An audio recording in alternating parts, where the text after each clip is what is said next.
শুভ সকাল বন্ধুরা, কেমন আছো তোমরা সবাই? আশা করছি তোমরা সবাই খুব ভালো আছো আর আমরাও ভালো আছি।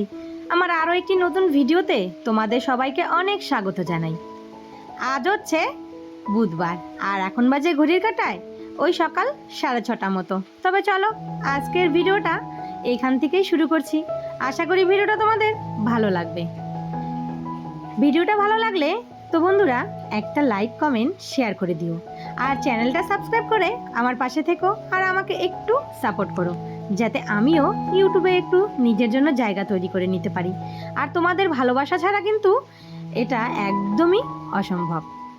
তো তোমরা যদি আমাকে ভালোবাসা দাও তাহলে হয়তো আমি নিজের জায়গা তৈরি করে নিতে পারবো, আর যদি ভালোবাসা না দাও তাহলে হয়তো আমাকে ইউটিউব ছেড়ে একদিন চলে যেতে হবে। রোজকার মতো এই যে ঘুম থেকে উঠেই সংসারের কাজে লেগে পড়েছি। তো সকালে সমস্ত বাসি কাজগুলো সেরে তারপর ব্রাশ করে 2 গ্লাস জল খেয়ে নিলাম। জলটাও খেয়ে চলে আসলাম এই যে চান করে সোজা ছাদে। এই যে বেড কভারটা কয়েকদিন থেকে তুলে রেখেছি, আজ ধুই কাল ধুই করতে করতে আজ বেশ কয়েকদিন কিন্তু হয়ে গেছে বেড কভারটা উঠিয়ে রেখেছি, সেটা আর ধোয়া হচ্ছে না। হয়তো মনে থাকে না, না হয় আবার বৃষ্টির জন্য ধোয়া হয় না। ছোট ছোট জামা কাপড় তো মানে ধুলে পরে মেলার জায়গা থাকে, কিন্তু এই যে বড় জিনিস মেলার জায়গা থাকে না। তো আজকে ভাবছি যে না, আজ বেড কভারটা কেচে দিতে হবে। যাই হোক, বেড কভারটাও কেচে দিয়েছি। তো আর সোজা চলে আসলাম এই যে রান্নাঘরে। তো রান্নাঘরে এসে সবার প্রথমেই আগে চাটা করতে হবে। তো এদিকে বসিয়ে দিলাম ছেলের জন্য আর আমার জন্য 2 কাপ চা, মানে আমার বড় ছেলের জন্য। আর ছোট ছেলেকে তো একদম চা দেওয়া বন্ধ করে দিয়েছি। আমার ছেলে দুটোর এত পরিমাণে চায়ের নেশা জানো তো। ছোট ছেলেকে তো ডাক্তার বলেছে চা খেতে একদমই না, তার জন্য ওর মানে ডাক্তারের কথা অনুযায়ী চাটাও ছেড়েছে। কিন্তু বড় ছেলে এত যে চায়ের নেশা, বিকেল হলে বলবে মা আমাকে একটু চা করে দাও না। চাটা কিন্তু বেশিরভাগ আমরা সকালেই খাই, ওই যে সন্ধ্যের পরে হঠাৎ, মানে মাসে 1বার হয় 2বার। ওই যে হাজবেন্ড যদি কোনো সময় বলে যে একটু লাল চা করো, একটু মুড়ি মেখে দাও, তাহলেই। আর আমার আবার চায়ের নেশাটা একদম সকালেই। সকালে যত বেলা হোক, 10টা হোক 11টা হোক, চা একটু আমার লাগবেই। আগে জানো তো এই নেশাটা ছিল না, কিন্তু এই যে এখন চায়ের নেশাটা বেশ হয়ে গেছে। সকালে কাজ করার পর একটু চা না খেলে একদমই ভালো লাগে না। তো এইদিকে রান্নাঘরে এসে চাটা বসিয়েছি আর সাথে এইদিকে কিন্তু আটাটাও মেখে নিলাম। আর এইদিকে আমার চাটাও দেখো একদম পুরো রেডি হয়ে গেছে। তো চলো এখন বসে বসে একটু চা খেয়ে নিই, হাতে সময় আছে। তো ভাবলাম যে চাটা খেয়ে তারপরই টিফিনটা করি। আর জানো তো এই তাড়াহুড়ো করে না আমি একদমই চা খেতে পারি না, গরম চা খেলেই আমার জিভ ভরে যায়। তাই একটু ওই বসে বসে ধীর সুস্থিরভাবেই চাটা খাই। আজকের ভিডিওটার ভয়েসটা না আমি পরের দিন সকালে দিচ্ছি, মানে রাতের বেলা না আর ভয়েস দেওয়া হয়নি। এই যে সকালবেলা বৃষ্টি শুরু হয়েছে আর ভিডিওতে হয়তো একটু আওয়াজ আসতে পারে, তো তোমরা প্লিজ একটু মানিয়ে দেখে নিও। আর এখন বৃষ্টির দিন, এই বৃষ্টি এই ভালো। হয়তো ওই যে যখন সময় হয় ভিডিওটা ভয়েস দেব তখন হয়তো বৃষ্টি থাকে, আর কোনো কোনো সময় বেশিরভাগ ভিডিওর ভয়েসটা না রাতেই দিয়ে রাখি।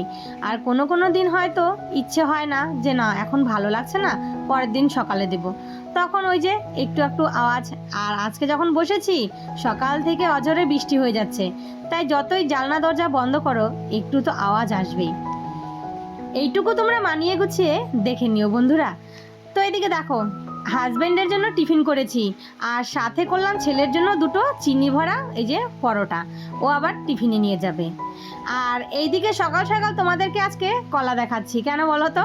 এই যে এক্ষুনি আমার দেওর, মানে আমাদের বাড়িতে, মানে আমার দেওরের ওখানে কলা গাছ আছে, তো তো সেই কলা গাছে কলা ফলেছিল। তো এই যে কলাটা না পেকে গেছে, তো সেখান থেকে 2 ছড়া কলা দেওর এসে দিয়ে গেল সকাল সকাল। আর এই কলাগুলো তাড়াতাড়ি খেয়ে ফেলতে হবে, না হলে না একদম পেকে গেলে মানে আমাদের বাড়িতে না আমার ছেলে দুটো একদম মজা জিনিস, আমিও মজা কলা বলো আম বলো একদম খেতে ভালোবাসি না, তাই টাটকা টাটকা মানে একটু শক্ত শক্ত থাকবে ওইভাবেই খেতে হবে। তো এদিকে রান্না বসিয়ে দিয়েছি। এইদিকে দেখো এই যে মা কালকে মাছ পাঠিয়েছিল, সেই মাছগুলো ভালো করে ভেজে নিচ্ছি। আর এই মাছ দিয়ে আজকে আমি করব হচ্ছে সর্ষা দিয়ে।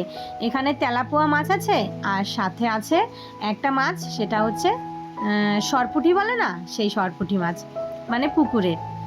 তো এদিকে না আজকে আমি সর্ষা দিয়ে আর একটু ভেন্ডি দিয়ে মাছের তরকারি করব। আর এইদিকে বসিয়েছি ডাল, আর ছেলেদের জন্য একটা ডিম সেদ্ধ আর আলু সেদ্ধ দিয়েছি। এর মধ্যে আমার রান্না বান্না দেখো কমপ্লিট হয়ে গেছে। ওইদিকে ডালটা সম্বার দিলেই ব্যাস রান্না কমপ্লিট। আর এইদিকে মাছের ঝোলটা যা হয়েছে না, খেতেও না অসাধারণ হয়েছে। নামানোর আগে একটু সর্ষের তেল দিয়েছিলাম, কেননা সর্ষের তরকারিতে উপরে যদি একটু সর্ষের তেল না দাও তাহলে কিন্তু খেতে ভালো লাগে না। আর এইদিকে আমার ডালও হয়ে গেছে, ডালটাও নামিয়ে নিয়ে ব্যাস এখন এই যে রান্নাঘরটা পরিষ্কার করে নিব। এইদিকে কিন্তু রান্না বান্না আমার একদম দেখো হয়ে গেছে। রান্নাঘরটা পরিষ্কার করে নিলেই ব্যাস এখন খাওয়া দাওয়া করে ছেলেকে স্কুলে দিয়ে আসবো। আর আজ সকালে পুজো দিতে হয়নি, তার কারণ আজ হচ্ছে দ্বাদশী। তো একাদশীর পরের দিন দ্বাদশী, আজকে আর একাদশী, এই দুটো দিন পুজো শাশুড়ি মাই দেয়।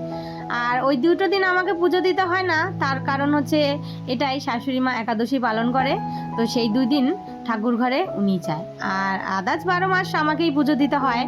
আর যখন আমি পারি না, মানে ওই যে সময় আমার পিরিয়ড হয়, মানে পিরিয়ডের সময় তো পুজো দিতে হয় না, ওই সময়টা শাশুড়ি মাই পুজো দেয়। তো এই যে একাদশী, আজকে দ্বাদশী পালন করেছে, তার জন্য পুজোটাও কিন্তু সকালবেলা শাশুড়ি মা দিয়ে দিয়েছে। আর আমি সোজা রান্নাবান্না কাজে লেগে পড়েছি। তো এইদিকে না ছেলেকে স্কুলে পৌঁছে দিয়ে এসে তারপর এই যে একটা র্যাক ছিল, তো এই র্যাকটার বয়স জানো তো অনেক বছর, আমার ছোট ছেলের জন্মের আগের। দেখো জিনিস যত্ন করে রাখলে তার জিনিস কিন্তু, মানে সেই জিনিসটা কত ভালো থাকে সেটা নিজে চোখে দেখলেই বোঝা যায়। তো এই যে এত বছরের জিনিসটা আমার যত্ন করে রেখেছি বলেই সেই জিনিসটা এখনো টিকে আছে। তো এটা ভালো করে ধুয়ে তারপর এই যে একটু বাইরে মেলে দিলাম জল ঝরা দিতে। এরপর অনেকটা সময় কেটে গেছে, এখন সন্ধ্যে 7টা বাজে। এদিকে হাজবেন্ড নিয়ে আসলো এই যে মোমো, বললো যে দেখো তোমাদের জন্য মোমো নিয়ে এসেছি, আর সাথে এনেছে একটু স্যুপ, সেটা হচ্ছে মাটন স্যুপ। আর এদিকে দেখো চাটনি। মোমোটা খেতে না বেশ ভালো ছিল, একদম নরম, নরমের জন্য দেখো ভেঙেই গেছে। আর এই যে হচ্ছে মটনের স্যুপ। তো চলো বন্ধুরা, আজকের ভিডিওটা তাহলে এখানেই শেষ করি। সবাই ভালো থেকো, সুস্থ থেকো, আবারও দেখা হবে নতুন কোনো ভিডিওর সাথে।